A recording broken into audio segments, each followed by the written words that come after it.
Pemirsa, diduga hilang konsentrasi dan panik. Mobil yang dikendarai seorang wanita melaju tinggi dan menabrak pohon lalu terbalik.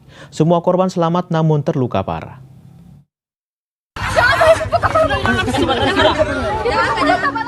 Inilah video amatir direkam mahasiswa tampak saat menolong seorang ibu korban kecelakaan di lingkungan kampus Unhair Gambesi, Kota Ternate, Maluku Utara pada Minggu siang. Kecelakaan bermula ketika mobil melaju dengan kecepatan tinggi dari arah barat ke arah timur.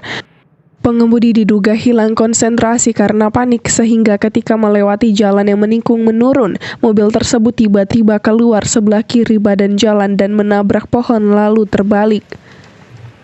Akibatnya kecelakaan tunggal yang dikemudikan Yati dengan memuat 4 orang perempuan termasuk seorang anak usia 6 tahun mengalami luka parah. Ini tadi kendaraannya di turunan terus pas tikungan, mungkin mereka karena kecepatan lumayan tinggi, terus si pengendaranya juga ini panik, makanya tadi mereka naik ke trotoar nabrak akhirnya mobil. Sementara untuk korban yang sudah kita cek tadi di rumah sakit itu ada 5, itu semuanya perempuan, ada anak kecil juga. Kalau untuk kondisi korbannya masih aman, cuma ada mungkin salah satu tadi yang ada luka di pelipis saja. Mobil yang mengalami kerusakan ini kemudian diderek petugas untuk dibawa ke Polres Ternate. Sementara kelima korban terluka parah menjalani perawatan medis di Rumah Sakit Umum daerah setempat.